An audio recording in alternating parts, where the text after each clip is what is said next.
Picture this. Upper New York City. The year is 1882. The nouveau riche have arrived, and old New York is not pleased, as they have controlled who's in and who's out for centuries. By using their lineage as a way of keeping people out of upper society, it has always worked, up until now. The Russells have moved in, and they mean to claim their place in society's circle. They've got more money, and they will not be deterred nor denied by any of those who dare try to stop them from their rise. But, my dear, old New York is just as determined as they not to let them in, no matter how much money they have. And don't be fooled. Lineage is just as important on the other side of town, where black upper society lives. So, who will be successful? New money or old New York society? Let's see what unfolds today. In upper society on the Gilded Age.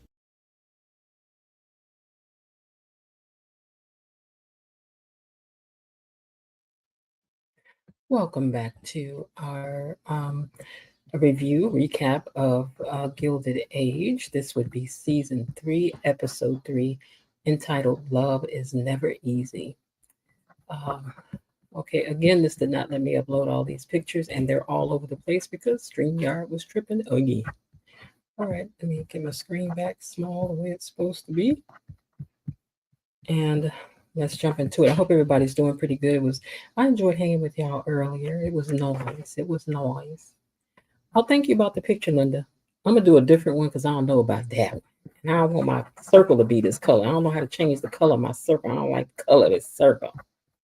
That's what they need to give you some opportunity to change, but it don't give me that. What's that? Oh, that's for the ticker. Okay. All right. Well, we'll go back to around. Okay, so let's get on to talking about beyond. Not grandpa. I'm so used to saying beyond the Gilded Age, darling.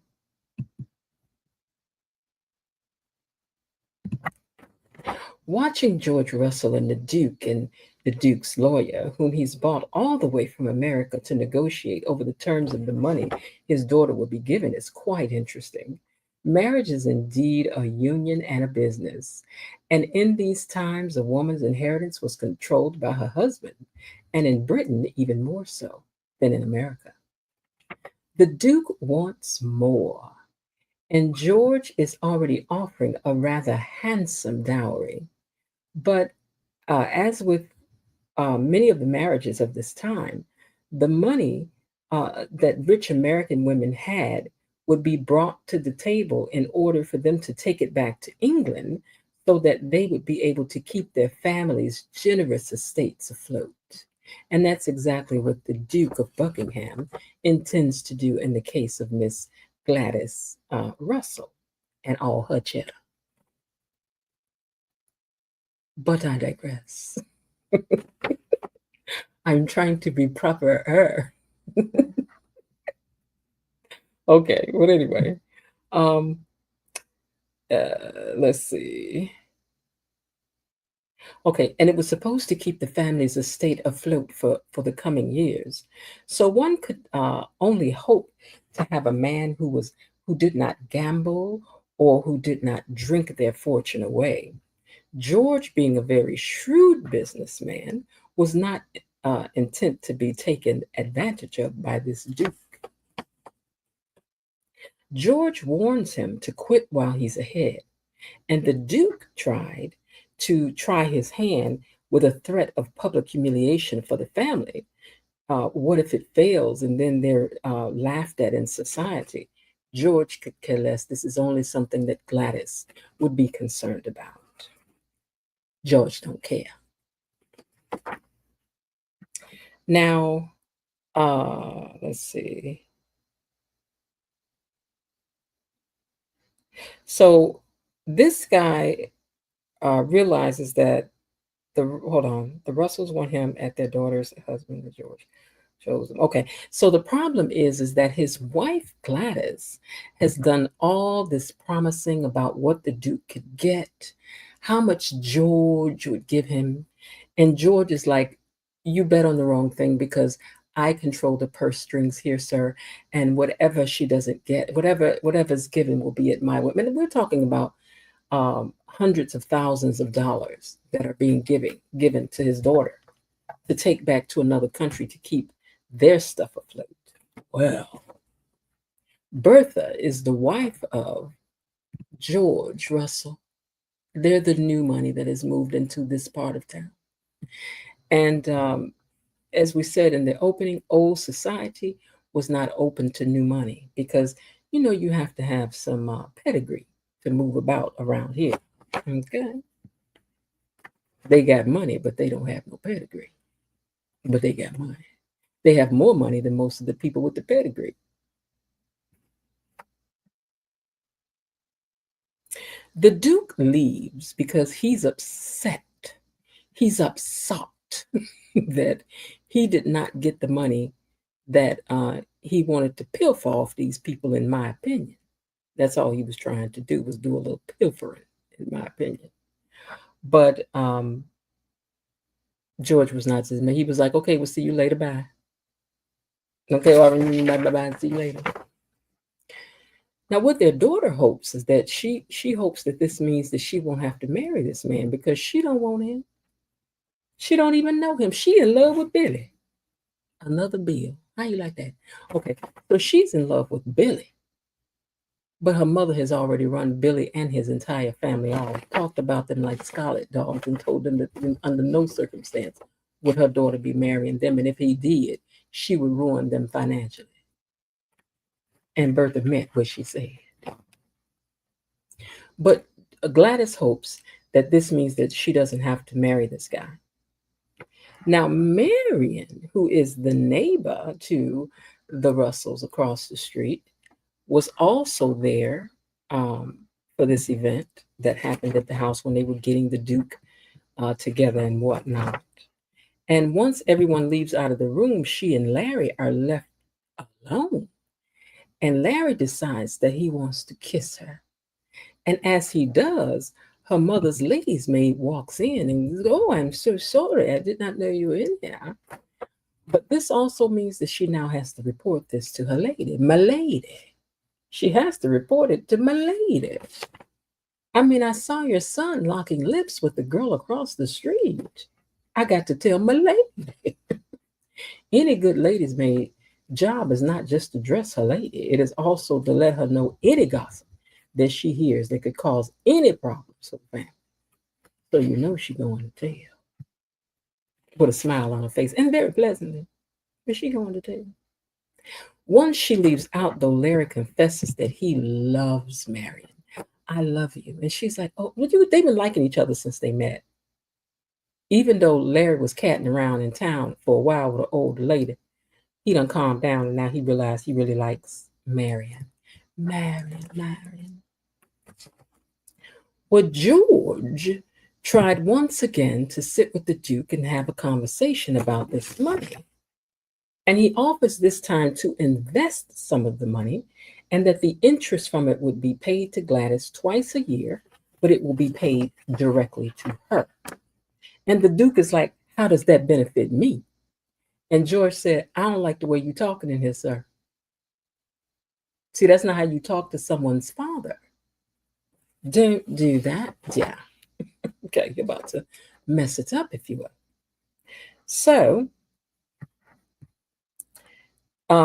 that doesn't please the Duke either. And then after he got on George's nerve, George said to him, "I'll send for your luggage." In other words, get out. You can leave now. You are now dismissed. Bye-bye. You've wasted enough of my time. And besides that, his daughter wasn't interested in her anyway. He said, "I'll bring your luggage down." In modern words, I think that would be "boy, bye." I think that's what he said. "Boy, bye." Now, my pictures are all over the place, so I got to search and they wouldn't let me upload them all. They need to get this. Okay, the Duke lets Mrs. Russell know that they're leaving. He ran in there to tell her that because he knows that she wants to fight for him to marry, wants to fight for her daughter to marry this Duke, to marry him. Because in a sense, I understand what Bertha is trying to do. It wouldn't be so bad if her daughter was for it, but her daughter's not for it. So, forcing this girl into marrying somebody, but her mother's like, but you're going to be somebody. Whereas even if we lose our money, I want you to still have your standing in the respect of people, and you'll have it on 2 continents. I get it. We came from nothing, and I want to be able to say that my daughter married the Duke of Buckingham. Who could say that? Okay. My mama's daughter married the electrician of Chicago. I mean, who your mama daughter married? Electrician's not a bad thing, but I'm saying a duke, an electrician. A duke, an electrician. Okay. Same thing. Nothing wrong with electrician, bus driver, none of that. But Bertha was like, listen, I'm trying to help you be somebody. You got to think big. Think big. So anyway, she's flustered that they're leaving, and she was like, I'm gonna take the rest of my food upstairs, because she didn't even want to talk to nobody no more. She was so upset because she's got all these events set up. She's told everybody, she's leaked stories to the papers about her daughter and this Duke gonna get married. Everybody knew it but her daughter. She ain't trying to eat crow for these people, for these old money people. Now, over at the Van Rhymes household, Agnes has kind of fallen from grace. Let me find a picture of them. So over at the Van Rhymes home, is that Agnes? No, that's Ada. Is that Agnes? Okay. Agnes has kind of fallen from grace just a little bit amongst her people, amongst high society, because remember, her son bankrupted her last season. So invitations are now coming to her sister, whose husband died and left her a great sum of money. So since she's the one footing the bills, and they know that Agnes ain't got no more money, she still has a grand house there. She has a grand home right across from the Russells. Don't get it twisted. She ain't got no money in the bank, but she got real estate, a staff that her sister paying for, but she still got it. Okay. So since she's fallen from grace, all the invitations are starting to come to her sister instead. And she's like, I like their nerve. I was writing them checks back before they even became anything. Our family has been supporting that charity forever, and this is how they do me. Now they're going to address the invitations to you and not to me. Child, you are only as relevant as you are today. All your yesterdays don't matter. Now you know that, Agnes. You already know that. Look how y'all was already doing. What's her name last week? What's her name? Oh Lord, I almost said her name. It'll come back to me. How y'all was doing her last week when her husband was talking about divorcing her, and you was like, "Well, I have you over when ain't nobody looking, girl." But you can't come to the get-togethers no more because you a divorcee. We don't be hanging with no divorcees, girl. That ain't how we do. And now see, them chickens done come home to roost, Agnes. Okay. Now, over in Newport, Peggy and her family are staying at her aunt's house, and she gets a note. So she's reading the note, and they like, what the note say? And what I thought about is how people cut up now with voicemail, and you be listening to my voicemail, read my messages. Back in the day, it was nothing for somebody to ask, what does your correspondence say? You would read it out loud, just like she did. She read it out loud to them. As time went on, when we got answer machines, everybody heard your message to get to their message. You be cutting up about, did you erase my message? Or what did the message say? But as soon as we got cell phones, it was, ain't none of your business what my messages are. Don't be reading my messages. Well, we never had that before. Calm down.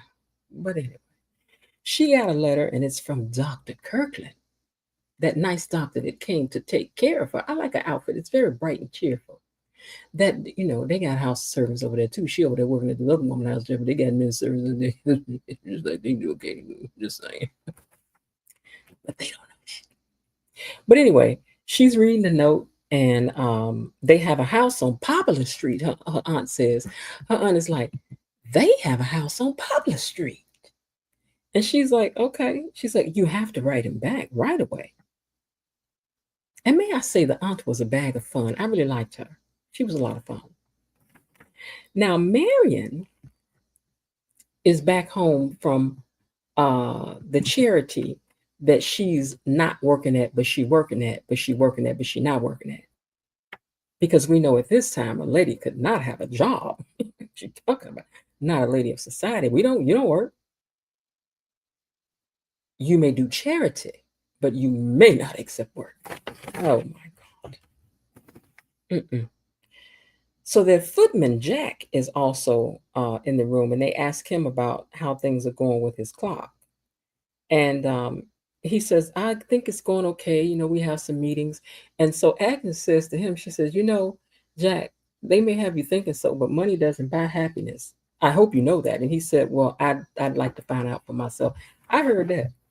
Money may not buy you happiness, but baby, I'd rather be miserable than rich. It can drive me up to the front door of happiness, just close enough for me to reach my hand out, ring the doorbell, see if anybody home. I bet it can do that. Okay, I know it can. I know it can do it. Anyway, they all share a laugh, but she's like, "Don't get, you know, money doesn't buy happiness." He's like, "I want to find out for myself." Around here pouring tea and whatnot, and wearing these white gloves and stuff. I want to find out just like you. Hey, Miss J. All right, so Mr. Bourdain.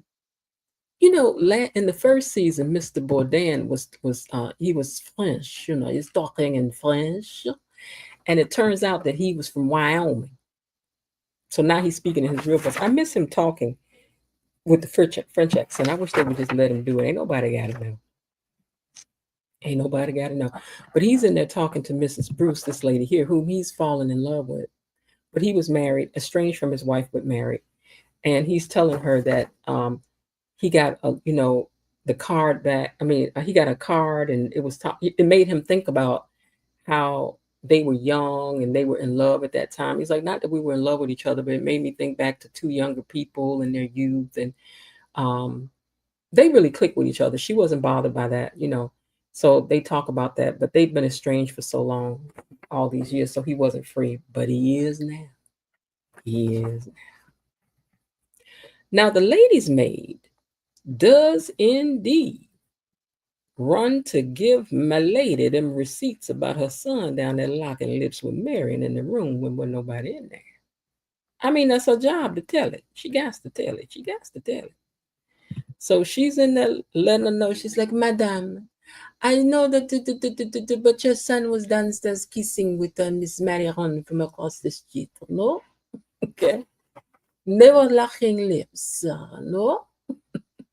It's okay. That's all it was. Like he was kissing and nothing much. Wait, that's Italian. This was nothing much. They were kissing. You know, they were kissing. That was nothing more. Nothing more.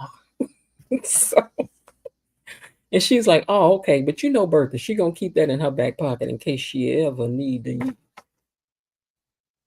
use it, baby. She's intended to do so. Well, she's got to leave to go to the opera. Bertha does. And when she gets there, she's talking to the ladies, and they're all like, girl, we saw everything in the paper about your daughter and the Duke, girl. And you know, how's that going with your daughter and the Duke, girl? And she in there trying to play it off and everything. And then she turns around, and Mrs. Finch, who I love this lady here with the flowers down the front of her chest. And I also want to say, I like the way Bertha got them pearls around her neck like that. I may have to try to play that one day. I like that. I do like that. But anyway, Mrs. Finch is talking, and she's like, oh, isn't that your Duke over there with the Delaney family? Isn't that he doing over there, girl? With her bosoms out. Got her bosoms out. She got a very strong neck, this girl right here, and a very strong shoulder line. She looks strong. She look not strong. She looks strong. She look very strong. Okay. So, but he over there with her because her dad and them rich too. He got to leave with somebody from America because somebody got to come over there and pay that light bill over there in England, up in them palaces and stuff. So he got to leave with a rich girl, big shoulders or no. Anyway, Bertha looks over there and sees that, and she's like, "Oh, okay. Uh, he can see other people while he's here. He don't want to monopolize all of his time." And they like, girl, girl, because it look like he over that cold, girl. It look like he over that cold. Mm-mm, mm-mm. Now, when George gets home, Bertha was mad because she done seen the Duke out there in the street talking to somebody else, and she was like, he was out there talking to somebody else, and I was humiliating George, so I ain't about to beg that man to marry our daughter. She don't want no way. He playing too many games. I done offered him a king's ransom, and he still wants some more money. He's like, I'm thinking about that man. And I hope this is not putting a wedge between Bertha and her husband. Number one, she offered George to stay with her for the night, and George declined, and that's not really what George do.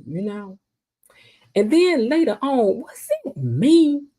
Or was she flirting a little bit? Or was that man flirting with her a little bit? I'll come back to that later, but I'm just saying. I hope they're not getting no wedge put between them because I do like them together. Okay.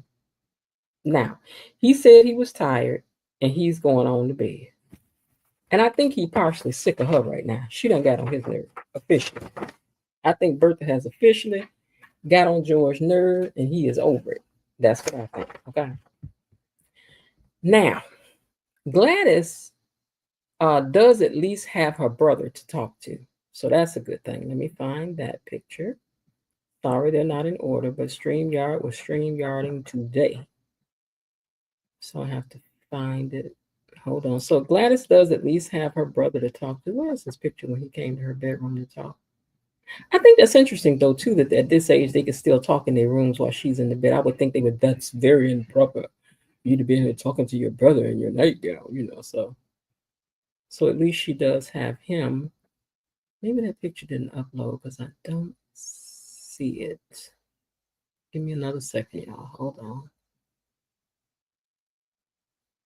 Okay, I don't see that one, so I'll just use this one.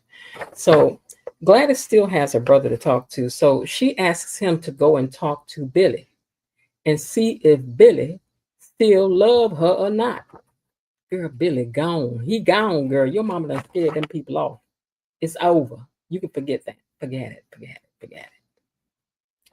Now back in Newport, in the high society part of town for the colored, Peggy and Dr. Kirkland, is that his name, Kirkland, are out there walking around, and I think they look lovely together. And I love this outfit she has on. They just look lovely. He's tall. I like the way his hat is framed, like his suit. He looks very nice. Very nice.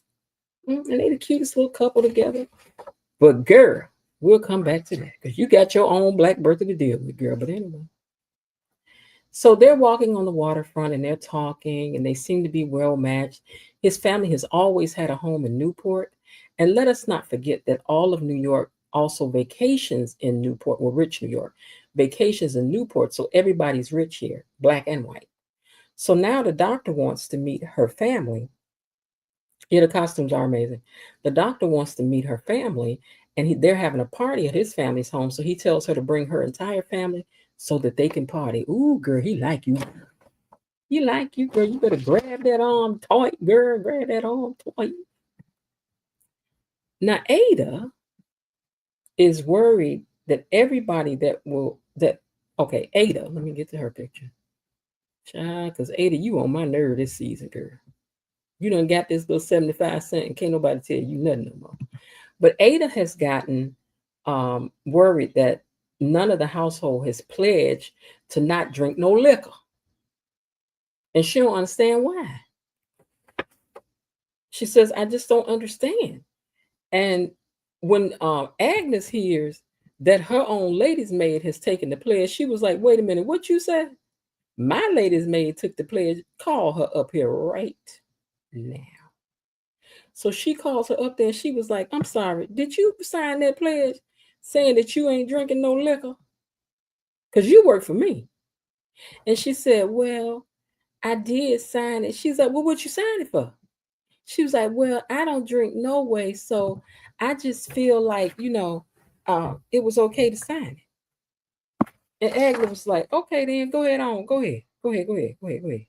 So Ada is still upset though, because she's like, even still, no one signed it but one person. Girl, you trying to control everybody's life. This ain't just about not drinking liquor. If somebody want to have a drink, that's their business. You need to mind your business. These people work for you. You don't own them. Because I know I don't drink, but I had to quit on principle. You ain't about to set up in here and tell me I can't drink water, soup, and nothing else. I don't think so. She want to wield authority all over. She said, but I can't really wield authority the same way as Agnes can, because I know if Agnes had told them not to drink, they wouldn't have been drinking. But Agnes wouldn't have told them. Agnes wouldn't have said that though. Agnes uptight, but you are more uptight in one of them overly religious kind of ways though, Ada. Girl, you be doing too much. Now, Mr. Delaney has come to see George.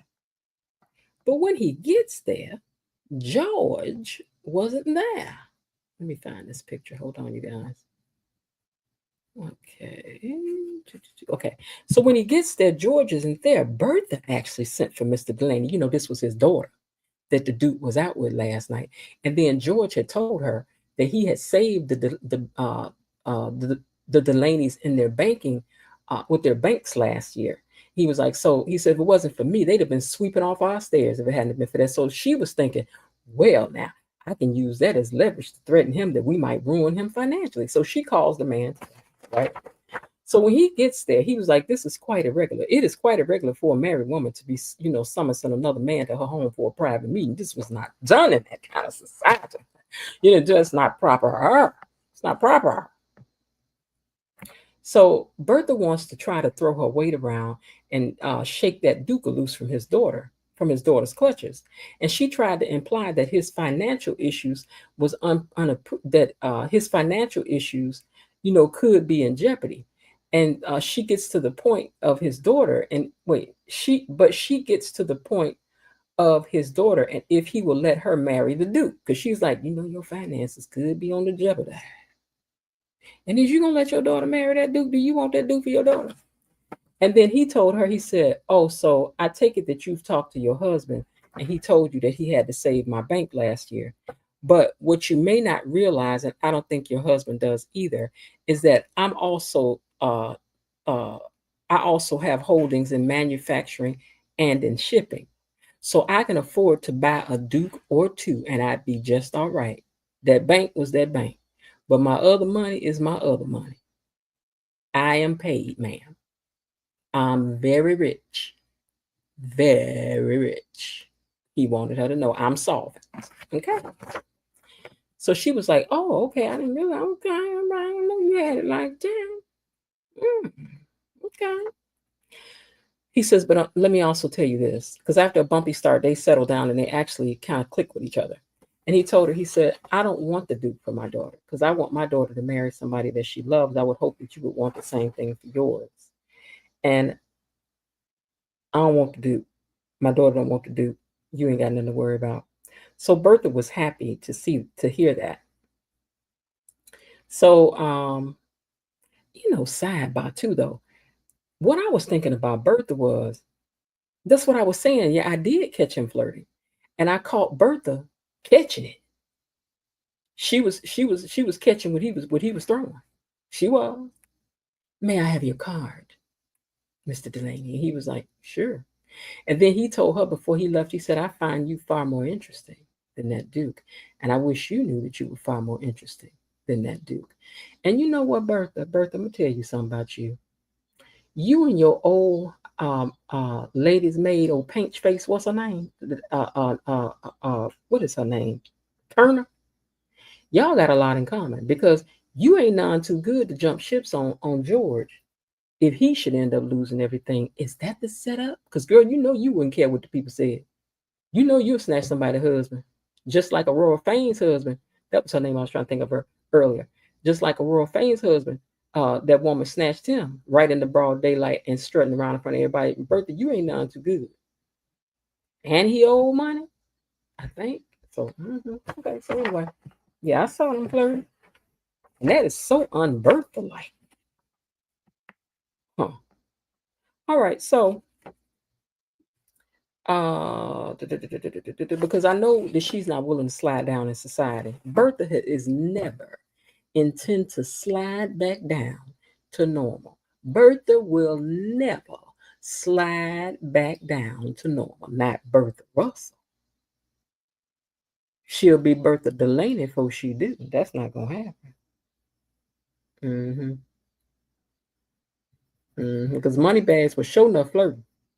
Now Jack has finally gotten dressed up. Their butler, their footman, is dressed up to go to the meeting about selling his clock. And he looked very well. I don't know why when I saw him, the first thing I thought was Abraham Lincoln. And then they ended up telling him, "You look just like the President of the United States," Mrs. Bauer told him. And I thought, yeah, you do look like Abraham Lincoln.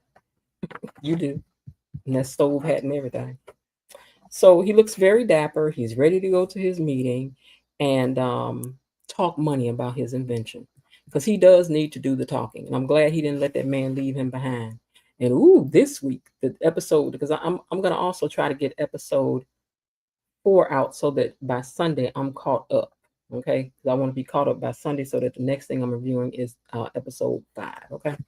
All right, because episode 4 is already out, so this is 3. All right, so now Peggy is back from her walk, and her aunts want to know, girl, what had happened was. And she told them she had a nice time, and he invited her to, go, come to the family dinner, and family get together, and she was happy, but the aunts, her and her mama was all, girl, tell us, spill tea, so. But she said that she ain't picking nobody based on what they got. Because it was like, he a doctor, his family is old money, and he got that house over there on Pop Street. She said, I'm not picking no man based on that. I will pick a man based on love and for who he is. And that is it, and that is all. Y'all know Peggy don't play. Peggy is classy, honey. She is classy. Now, at the meeting, Mr. Weston is trying to act as if he's not that impressed with the people. Hold on. At the meeting, Mr. Weston is trying to act as if he's not that impressed with the people to do negotiations. Okay, so now I got it. I have to see what picture I was at. So Mr. Weston, of Weston Clock, is over here trying to act as if he's not really that impressed with Jack's invention, because that's the way people do you. But here's what I know. If you want to give me 15 cents for something I got, it's worth something. Otherwise, why you want it at all? You doing me a favor by taking it off my hands? I think not. So Jack, well, I'll tell you what, why don't I leave you with another one of I made 2 other the clocks. You can take it home, test it out, because he's improved clocks to the point of how we use clocks today. Okay. Because you used to have to oil them all the time, wind them all the time. And this person, who was a real person in history, invented the mechanism where you no longer had to wind a clock or oil it all the time. So, but this guy's like, I've never seen anything like it before. I do not know if it would work. I do not know. But they ended up, the other guy who was like his master worker, if you will. Because he's like, I don't want, because he said, here, take a copy of it. He's like, nah, I don't want it because I don't know. You trying to play good cop, bad cop. But I think the other guy, Mr. Weston, took it on home. Okay. Now, when he gets back to the house, he ends up running into Mrs. Armstrong. And let me just say, Mrs. Armstrong is all things negative. She's a negative nanny. She's negative, negative, negative, negative. If you want somebody to make you feel bad about having $1 million, talk to Armstrong. If you want somebody to make you feel bad for having good health, talk to Armstrong. She's going to find something wrong with it, because she don't like nothing. But seeing her background with her mom treated her horrible. So we can see why she's so miserable, because she tried to be so kind to her mother, and her mother just treats her like dirt. Bring her food, she throw it on the floor, say she don't want it. She come and clean up. She just tear it up to make more work for her on her day off. So she's lived a miserable life, Armstrong. Man, poor baby, poor baby. But anyway, he ends up talking to her. He was looking like, "What, Lord, why did I have to run into her while I'm feeling sad about this, how this meeting went with this clock?" But she ends up saying some stuff to him to really encourage him, because she's like, "Listen, you got further than any of the rest of us have going to any kind of sort of business meeting. And at least they were interested in what you had, and they didn't tell you no." She's like, "And the fact that they didn't tell you no and they took the meeting with you says that they're interested in that clock. So don't sweat it." And he was like, "Wow, like, thanks a lot." He was like, "You really made me feel better." And she said, "Oh, did I? I didn't mean to." But he asked her also why she didn't invest in his clock, because everybody in the house gave him a little money toward getting his pad and applying for it, you know. And she said, I'm a lady's maid, and we're very practical, and I don't just waste money and stuff like that." She's like, "I'm just not built like that." So maybe once he starts passing out a little cash, if he gets some, maybe he might give her a couple dollars, just a couple, because they are family. She's just the relative that, you know, gets on your last entire nerve, but you love him. You too. Now George is putting everything he's got into this railroad that he wants to build, and since the Duke has turned him down, he's decided to use the money that he was going to give the Duke to put into the railway. And I was trying to figure out how this going to work, because if you pull the money from the railroad, I mean, that you were going to give him and put it into the railroad, what you going to do if the Duke changed his mind? But he done told this man, his head man in the company, to take the money that they had shifted over for him and shift it right on back to the company, because he intends to connect all of America through the railroad. And he's like, "I really think this is risky. You shouldn't be doing it," because, you know, people in big business very rarely use their own money, but George don't have no investors the way that he needs. So he's just doing it himself. So if he loses, he just loses. And this guy is nervous for him. Okay. So he told him, "You get out and go do what I told you to do, and go invest the money." He was like, "Okay, then let me go." Now at the doctor's family house, you said, "I'm trying to understand the money too." Right. I was trying to understand that too. So I guess this week we'll understand what happens, because I hope George don't lose his fortune. I really don't. And I really hope they don't end up trying to take money from the guy who is the footman across the street. I hope he don't. I hope he don't do it. But anyway, at the doctor's home, he is introducing Peggy's family to his. Okay, so let me find that picture them from the map. This is their summer home. So this is their little summer house down in Newport, which is a nice house. It's a very nice house. It is.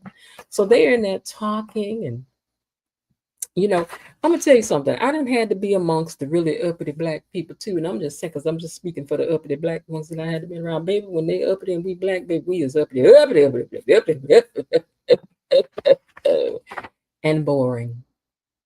That old money, boring.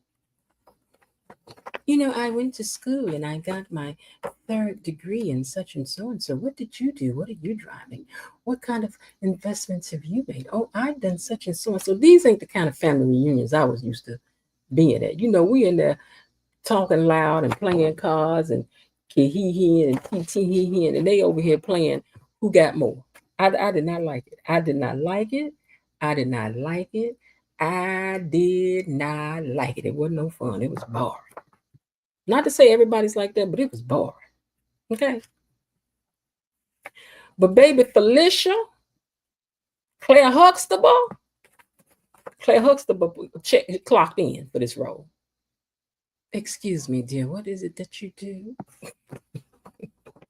She, with a smile on her face, see this here? She, with a smile on her face and all the pleasantries that you could imagine, dressed this very successful family down. Dress them down. I believe that this family was never indentured or, into slavery. It doesn't sound like they were. Sounds like their family's always been northerners. They were never indentured, I don't think. But Peggy's family, her father, in fact, was a slave. So, and she, ooh, Claire Huxtable was like, ooh, ooh, ooh, Lord, you for slavery. How am I supposed to talk about that at the country club, at the tea? And my daughter-in-law's father was a slave. That's the way she'll talk about it. And Peggy, your father was a slave. What was it like being like that? Because we wouldn't know anything about that around. Yeah. It's gonna be that, girl. You get in this family, it's gonna be that. Oh, it's gonna be that. You ain't lying. Let the record show, honey. She clocked in. Because she was letting the record show. Okay. The man said that he was a pharmacist, and she was like, so you're a salesman? He's like, no, I'm a pharmacist. I'm sorry. I don't understand. Isn't that salesman? And he's like, well, I own my own business. And she was like, oh, so it's a family business. It was passed down. He was like, no, I'm the one who opened it. She's like, oh, you're first generation money. Okay. Well, my grandfather, I'm talking like Martin from Beyond the Gate, my grandfather was in the Revolutionary War. And her husband said, didn't he play the bugle? She said, yes, but he was in there. He was in there. He was in the army. Okay. Don't do that. Don't do that. Don't do too much. Don't do too much, sweetheart, because he was in there. Okay. She liked it, his nerve. And even though, oh, she went to this school. Oh, yes. Okay, I'm familiar with that little school. Let the record show. Let me tell you something. If you don't get your little attitude together, and you can never have anybody bringing you anything, anyway, anytime, anywhere, soon. Okay. She was reading these guys. I didn't like that though. Mm-hmm. And then she gonna tell the where they could hear it too. Because see, she want them to know that we don't do dark skin around here. She want them to know everything in here is light, bright, and all right. Okay. Okay. Okay. Okay. You see me, you see my husband, you see my child, you see these people in the background. You see these children running around the yard. You see them people on the perch. You see them folks. Light, light, light, light, light, light, light. That is somebody dark up there on the porch. I don't know who that is. Is that your daddy? No, it's a different color suit. They got one in there. But he might be serving lemonade. I'm not trying to be funny. But that may just be what it is. Because they don't do that around here. But anyway, she told the kid's nurse, maid, she said, I want to tell you something too. You've been had those children out there in the sun without that umbrella, and then Lord knows they don't need to get in the darker. They don't need to get no darker than what they are. Lord should forbid anybody should think that they're black.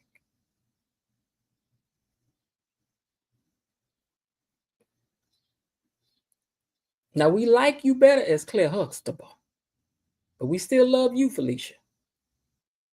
But girl, this role of this man's mama, honey, you are playing this role because we are disliking you very much, man. Now, bad news for Gladys. Billy done sent back the word that he ain't interested no more. Her mama done ruined that. Them people scared. She said she would ruin us financially. And then he was talking about it like a dog anyway after they left her out of there. I ain't like that neither. So, girl, you ain't need, look, Billy ain't got no spine, girl. You don't need no man that got no spine. What won't speak up for you? You don't need that. So let him go ahead on. But she's like, oh my God, I just loved him. So her brother was like, child, better that you find you somebody that loves you one day. Plus, the Duke was now gone. So she's free to pick somebody, right? Wrong. Okay, so the Duke brings his cowardly self back on over to the Russells. He done changed his mind. Well, he wanted to talk to the mama, see, because he through talking to George. One thing Bertha gonna do is be sharp as a tack, baby. She gonna be sharp as a tack and a Ginzu knife. She gonna be sharp. So he comes back and then he's talking to Bertha, and she helps him to see, listen, Duke. Even if the money is given to our daughter, don't worry. Whatever she has is yours. So stop talking about, being worried about this and that. I'm sure that whatever Gladys has, she will um, use it with you as long as you treat her well and you guys are working toward the same thing. And besides that, think about selling your family assets. So marriage is a business. Y'all better recognize this man came all the way from England and bought his lawyer to make sure that paperwork was paperwork. Because they not intend to have to deal with no foolery when it comes down to who's going to control all this money. Good Lord, that just still gets me that these men got to control these women's money. Women couldn't, I told y'all, women couldn't even have a bank account in America till the 50s. You couldn't have no bank account. And probably was the late 50s. You didn't have bank accounts in your name like that when you was married? No. No. That's why you had to let your mom and them hold on to what you had. Girl, if you had a couple dollars, you had to put it to the side, you had to hide it. Okay, you had to put it in the closet, in a shoe, in the corner, in a mason jar. You can let that man know you had no couple dollars. He'd be thinking you about to leave him. But anyway, we're talking about hundreds of thousands of dollars that this man is getting ready to take back over there to marry old England. And that wasn't enough. What you mean she get to keep $2, $3, $4, $5? What you mean she may get to get a couple more thousand? I don't get the control. But Bertha told him, don't worry. She'll probably let you use it. If you treat her well, she'll let you use it. Girl, Bertha, you something else, girl. Now, Peggy's family is back from the outing. And they're talking about what they thought about it. And her parents are just like, we don't like them people. And I hope you don't want to like this boy no more because her mother's like, I'm not about to have you go through, but I had to go through with people. I ain't about to go through you now. So she's like, well, I'm not gonna judge him by his mom and them, but girl, I don't know. You need to, because one thing we know is that the black version of Bertha over there, she rules the roost over there. And I'm telling you, Dr. Kirkland in time is going to yield to whatever that woman wants, just the way he yields to what she wants. Now he might go against you and marry her, but you best believe he gonna stand back while she talk about your dark-skinned children and make disparaging marks about them and make differences in them, and why she talk down to you because we didn't talk back to mother. Your mama better not be gonna say nothing to me, baby, because mama will get this work. Now I respect my elders, Lord knows I do. But let your mama say something 3, 4 times the wrong way. Now I'm gonna have to get her together. Because we're gonna have to learn to respect one another around up and through here. Now tonight, Bertha is happy. She has sealed the deal for this duke to come up in there and marry her daughter. He done agreed that he will marry Gladys. And she sealed her daughter's fate whether she likes it or not. George didn't like it, but he went along with it. I mean, he sees the sense in what Bertha is saying. He just wishes his daughter had loved her. And he told his daughter that it was her choice, whatever it was that she wanted to do. You don't have to marry this man if you don't want to. But she's like, I guess things have gone too far because the mother had made it public. I don't want to humiliate nobody. Gladys, you a good daughter, girl. You a good daughter, because, baby, I wouldn't have married this man. I don't know this man from a cow. I don't know you. I do not know you, sir. In the words of that white woman in The Color Purple, I don't know you them neither. Okay? She said, if you let me go, my sister Odessa squeeze in that way, I have more time my cheering. And the mayor's wife said, I don't know them neither. And that's what I would have said about him. I don't know him. Y'all ain't about to stick me with him on. She don't think so. But anyway, she done sealed the deal. And so when Gladys arrives to dinner, she is shocked to see him standing there. She was like, dun, dun, dun. He turned around looking at her like, well, hello, my dear. I'd have walked back out. I'm telling y'all, I'd have turned around and made a beeline straight up out of there and said, I'm sorry. Because sidebar, let me think what I want to say. It ain't the same situation, but when I was young, Sometimes I would come home and there would be guys sitting in there that my mama wanted me to talk to. Child, walk past them, say hello, be like, "How you doing? Well, good to see you," and go right up to my room. I don't know them. She's like, you're not gonna come down." I'm like, "I don't know him. Ain't nobody called to talk to me and said they want to come by here. I don't know him. I don't want to talk to him." And that was just that. Okay. So I think that she'd have been better off to do the same thing, but she decided to stay and stick it out because she did not want to cause a scene. And that was very nice of her, I think. Very nice. Because wasn't nobody happy to see you, sir, but Bertha. See how Bertha's smiling? And Gladys not. Bertha smiling, but Gladys not. All right, so Ada is lonely without her husband.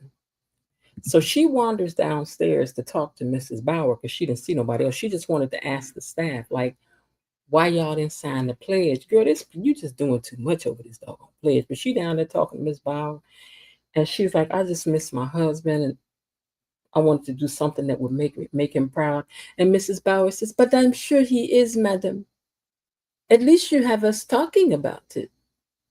And because she was like, "Cause I ain't about to give up these beers I have every night. I end the night out with a beer, ma'am. I don't want to lie and sign the pledge. So girl." But she's trying to make her feel better. She's like, "I think your husband would be happy. At least one person signed, and she was your sister's mate. So you got the one who was the most difficult to deal with to sign." She was like, "Yeah, but nobody respects me." And she's like, "But I just miss my husband, and I wish I could talk to him one more time. I just was." And then Mrs. Bauer was like, "Oh, you want to talk to your husband?" And she said, "Yeah." And she says, "Well, what if it was possible, ma'am, for you to talk to your husband one more time? Would you like that?" Now, Mrs. Bauer, I ain't got but one thing to say because I like you, Miss Bauer. I think you a sweet lady, but I ain't forgot about in season one, girl, that you had a gambling problem and you was stealing stuff out the house. Now, you a sweet lady, don't get me wrong. And it was your gambling that got you in trouble. But I hope, girl, you ain't about to hook this lady up with one of them shites to feed people over here to be reading them charlatans so that they can get her money because they just cut you up. And then he said, "Oh, it's gone. I have to come back another time. That'll be another $20. So I hope you ain't about to hook up with somebody to be trying to drain your mistress, girl, for money because you're gonna end up losing your job this time for real. Because Ada helped you last time when you were stealing, girl. You better not be, girl. You better not do it. Miss Bauer, don't you do it, girl. Don't you play, don't you trade places with what they've been through, girl. Don't you do it." So anyway, Peggy's mother was born free. Did I at least get to upload the picture of her and her husband out on the street corner talking? Let me see, did that upload at least? Lord. StreamYard, y'all get on my nerve. Okay, I did not get to upload that picture. I think I run out of space. So let's see. So Peggy's mother and father were talking, and they were just kind of running over how things were for them when they, first got married. And Peggy's mother was born free, but he was not. And her family wanted someone else for her as well. So maybe this is when her and her sister were talking. So let me use that picture. Because her and her sister were talking about how things were, for them. I'll put this up for now. But his family wasn't free. Her mother was born free. And so Peggy's father just worries that he doesn't want his daughter to be mistreated. He just doesn't want that for her. And secretly, her mom doesn't want it either. But she's like, but it has to be Peggy's choice. So we can't, try to force her hand here. So she talks to her sister about it later. And when she and her sister are talking, her sister's like, "Yeah, we did give your husband a hard time when you guys were, first trying to get married, but he turned out to be such a great guy. And we love him so much now." And she's like, "Yeah, but I just don't want my daughter to have to go through what I went through, but I will not stand in the way of whatever it is that she chooses to do either." See, Bertha, that's how that's done. Big Bertha, that's how that's done, Big Bertha. Now, Bertha is putting the soft, hard press on Gladys to talk to the dude. Girl, just talk to him, girl. You ain't got to do nothing, just talk to him, girl. Hear him out and hear what he talking about. And Gladys finally said, fine, I will talk to the little stinking man. Leave me alone. So she goes in and sits down and talks to him, and he admits this is very odd, but he means for her to be very happy. She says that she know that he says that, she's like, I know that you need me for my money. And he's like, yeah, that's true, but it's not like I just want to marry you for your money. I look at it as I'm marrying for duty of what I need to do for my country. He was like, and I hope that, in time that you will see that and that we would be very happy together. He said, I'm trying to preserve what we have, and I promise that I will stay open with you. And she's like, you promise that? He's like, yeah, we'll always talk. We'll always be honest with each other. And we can come back to America whenever we want because I like it here. And he says, and I hope that you will enjoy England.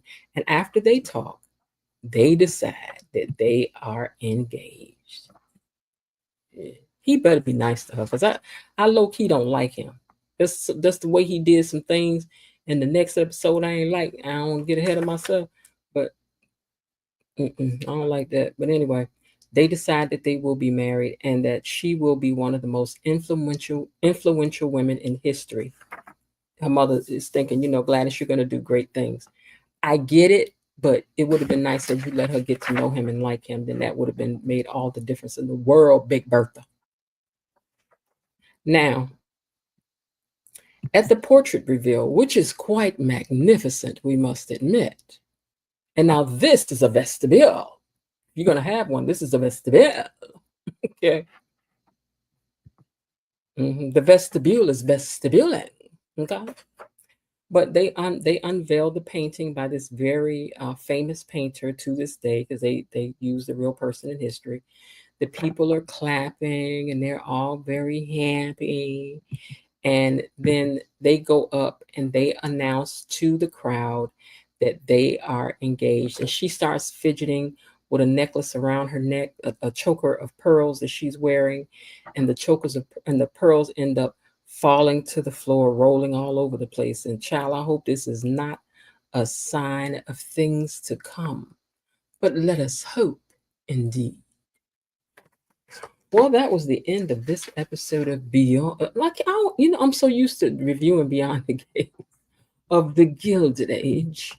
And let's see what you guys are talking about down here before I get out of here. Y'all, I'm going to review that King's Court. Because I need for us to go back and forth about some people. That's real. Okay.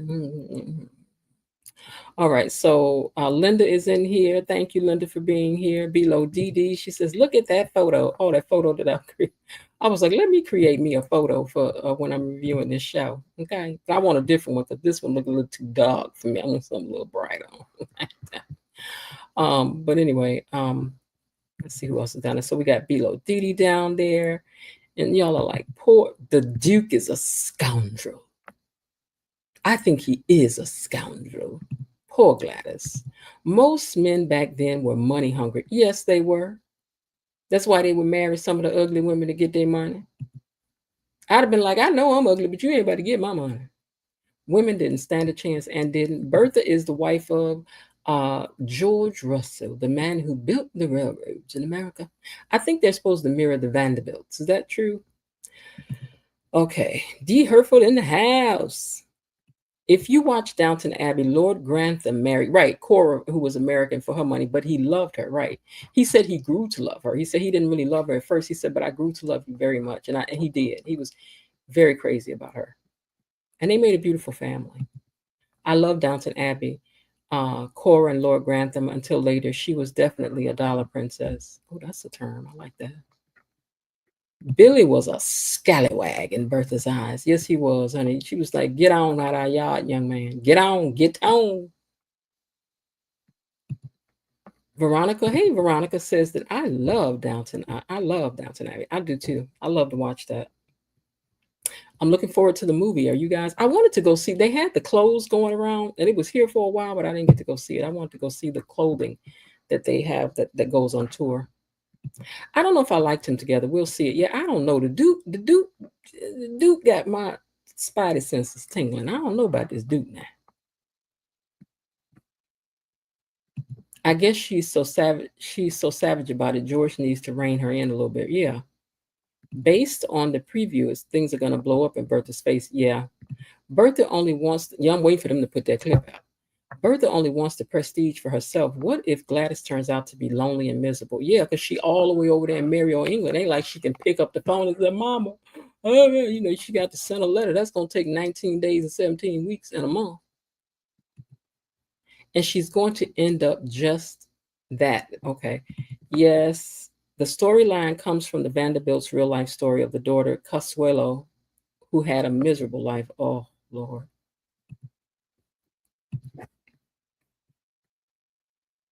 I've been watching Gilded Age videos. All Dollar Princesses come up. I listened to Consuelo's story last week. It was good. She was okay in the end. Okay, that's good. Hey, Miss J. She says, hello to everyone. I feel the same. I better tell this review. You better tell this review. I'm always here, but I work second shift, so I'm at work now. That's okay. Listen on in the bushes. Glad you can join us, Miss J. Very strong indeed. I love the sister. She's real, no pretense. She couldn't care less about the upper crust people. Right. I liked her too. You better hope again. The second part of the season is about to go down. Uh-oh. She sent him back to his room the other night. And they don't be doing that. They make a lovely couple. These costumes are amazing, aren't they? I have a question. Why did ladies wear bustles? We know Black women didn't need any help in that department. I believe that that's the reason why they started wearing bustles is because of Black women's behinds and they wanted to mimic it. Below Didi, it was a fashion statement. Don't mind me. I'm just here to chill with all of you. Carry on with the combos. Below Didi, the bustle was used to add support and fullness and support the drapery. Did you catch that flirting? Yes, I did. I think they're going to lose their money in the crash, and he's going to unalive himself. Who, George? What? George can't go nowhere? You talking about the Duke? Maybe the Duke. Yes, Linda, I read that it was worn. It was to accentuate the behind and the small waist. Child, he was also trying to imitate them Black women's body. Yeah, because that bustle definitely hiked the dress up. She's the O'Brien of the Gilded Age, just a hater. And is. Negative Nettie. Right. Where's the money going to come from? I think George is in over his head. I'm trying to understand the money too. I don't think he will. I think he's going to pull it off. See, I'm hoping that they don't end up taking the money from the boy that done got that money downstairs. Felicia Rashad is showing out in this role. She is. Let the record show. Honey, Miss Huckabee came and shade the shade and pass. The elitism of the top and the colorism is too much. Yeah, it is, but it is. This is uncomfortable. Was very wait a minute. This unfortunately was and is very well within the Black community and still is. There is still boule. There is still these other things that we have. Y'all know. People still come out to society and all that stuff too. But yes, they still. Mm-hmm. Mm-hmm. She's a mess in this. She is showing how we act in colorism. Voting rights for women in the U.S. was ratified in the 1920s. Yes, they hit it in the sewing and crochet. They hid it in the sewing and crochet box. Of course, she told the maid to keep the grandchildren out the sun. Yeah, I was like, what? There are cultures like the Indian culture that have arranged marriages. See, but at least you expected it. Gladys looks. I like those shows like Matchmakers, Indian Matchmakers, and all of that. I enjoy those shows. Gladys looks like she's scared out of her mind, and she should be. Man, about to put his hands all on. What is King's Court? I have to Google. Okay, so King's Court is like a reality show with some celebrity type men who are looking for love, and so I want to review it because then we can talk about for real what somebody doing we don't like. The pearls are a sign. I thought I saw Real talking here earlier. Did I imagine that? Let's see. Did I? I thought I saw that somewhere. I thought I saw her, but if you were down here, hello to you too. But I think I saw it. Yeah, there it is. She says hi everyone again. Okay, all right. So anyway, let's see. The podcast is wonderful. I listen to it after the show goes off. I think they put that down in the thing too on Prime on Prime Video. I have to start. I've listened to one of them. I have to get back to listening to them again. But ooh, y'all, reviewing this show is hard because there's so many moving pieces. So I may do this season, then I think I'm out because it's a lot to review this show. I can't whittle the pictures. That it's a lot. It's a lot. It eats up a lot of time because I did the review last night, wrote all of that out, took the pictures today, and then uploaded them. But it was rough, y'all. I'm not gonna lie to you, child. I think I like watching this show. I'm gonna finish out the review the season though, but I think I like watching this show more than talking about this show. I don't know. I'll see. I might find a rhythm and then be like, okay, I'll change my mind. But I do want to do the King's Court. It's just some foolishness. Y'all have to watch it. I'm gonna get the Bravo thing. Peacock channel. I'm gonna pay for just 1 month. I'm waiting for them to offer me a special. You know how they pop up and be like, get one for 99 cents. I'm waiting for them to send me one of those so I can try it and watch it because I do want to see that. I do. I stopped watching King's Court to listen to you. I'm on the last 10 minutes. Okay. Thank you, dude. That was sweet of you. Okay, but I'm gonna watch it. I think I'm gonna get the channel tonight and start watching it. I think what are they on, like the second episode? I hope it's at least 2 episodes. I hate to watch something and only get to see 1 episode now because I get greedy and I want to know what's going on. But I think this is the first week though. Yeah, so we'll see. All right, y'all. Well, I'm gonna get ready to get out of here. And I thank you guys for hanging with me. Tomorrow is Wednesday. I don't know what time the broadcast will be tomorrow. I'll try to pump it out early, but if not, we'll do it in the evening and see what happens. So we'll just see what happens. I'll see what tomorrow brings. And thank you guys for coming over here and hanging out with me. And what can we say at the end of these Gilded Age? Well, money ain't everything. That's the way we end out. Money ain't everything. But anyway, I know episode 4 is already aired, so I know what happened. So yeah, come back for the next review because things take some interesting turns, for episode 4. So like I said, I'm gonna try to pump that out this week. Maybe I'll try to do it Thursday night just to get it over with. That is all who tuned in. Come back now. You hear? She's all right. And don't forget to like the video for me as well. Like this video for me too, so we can push this one out into the algorithms as well. Thank you, Linda and Bilo DD, for being available to come over here and act as mods for this. I don't be wanting. Oh, she says only 1 episode. Okay. Yeah, because I'll be wanting to eat up all y'all time. All right, y'all. Well, I'll talk to y'all tomorrow because I'm waiting to see what happened behind them gates too. All right, y'all have a good evening, and I'll talk to y'all later. Bye. Okay, that's it for today. They're closing the gate, so I've got to close this door until tomorrow. See you then. Bye-bye.